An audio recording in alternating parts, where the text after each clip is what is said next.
15 अगस्त 1947 वह तारीख है जो भारतीय इतिहास में सुनहरे अक्षरों के साथ दर्ज की गई है। यह वो दिन था जिसके बाद पहली बार भारत के लोगों ने एक स्वतंत्र और लोकतांत्रिक देश में सांस ली। यह वो दिन था जब भारत के लोगों को उनके वाजिब अधिकार मिले, या फिर यूं कहें तो यह वो दिन था जिस दिन इस देश की मिट्टी, नदियां, पहाड़, जंगल और बच्चा बच्चा आज़ाद हुआ था। यानी कि सीधे शब्दों में समझे तो हमारे देश भारत को इसी दिन 200 साल के अंग्रेजी हुकूमत से आज़ादी मिली थी। मगर इस एक आज़ादी को पाने के लिए हमने लंबा संघर्ष किया। इसके लिए कई लड़े, कईयों ने हुकूमत के अत्याचारों का सामना किया, कईयों ने चोट खाई तो कई शहीद हो गए। कईयों ने मुस्कुराते हुए फांसी के फंदे को चूम कर गले से लगा लिया, तो कईयों ने अपना पूरा जीवन, अपनी पूरी जवानी इस आज़ादी को पाने में झोंक दी। भारत के इन सच्चे सपूतों के त्याग और बलिदान के कारण स्वतंत्रता का सपना साकार हुआ।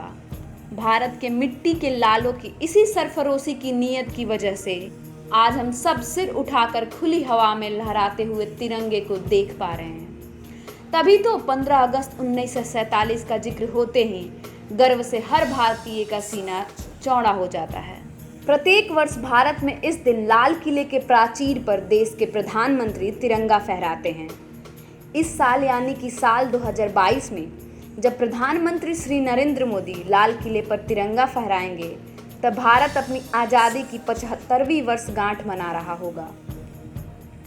साल 1947 में भी जब 15 अगस्त को हमारा देश आज़ाद हुआ था, तब भारत के पहले प्रधानमंत्री श्री जवाहरलाल नेहरू ने लाल किले पर तिरंगा फहराया था और तब से ही यह परंपरा चलती आ रही है। स्वतंत्रता दिवस का हर भारतीय के लिए विशेष महत्व सिर्फ इसलिए नहीं क्योंकि इस तारीख पर उनका देश आज़ाद हुआ था, बल्कि इस दिन के बाद ही पहली बार उन्हें उनके मौलिक अधिकार भी मिले, जैसे कि शिक्षा का अधिकार, न्याय का अधिकार। यह दिन देश भर के लोगों के अंदर एक राष्ट्रवादी भावना पैदा करता है तथा भारत जैसे विविधता भरे देश में उनके अंदर एक राष्ट्र की अवधारणा के साथ एकजुट रहने को प्रेरित करता है। यह महज एक राष्ट्रीय पर्व नहीं, बल्कि हमारी तरफ से उन वीर सपूतों को श्रद्धांजलि भी है जिन्होंने इस देश को आज़ाद करवाने में अपना तन, मन और धन त्याग दिया। फिर चाहे वो रानी लक्ष्मीबाई हो, शहीद भगत सिंह हो या फिर राष्ट्रपिता महात्मा गांधी। इन सभी का सपना एक आज़ाद भारत था और आज हम उनके सपनों की दुनिया को हकीकत की आंखों से देख रहे हैं। सीधे शब्दों में कहे तो हम उनके सपनों की दुनिया में जी रहे हैं। यह दिन इस बात की भी मिसाल है कि किसी भी लक्ष्य को अगर सच्चे दिल से चाहो तो उसे प्राप्त करना असंभव नहीं है। जय हिंद, जय भारत।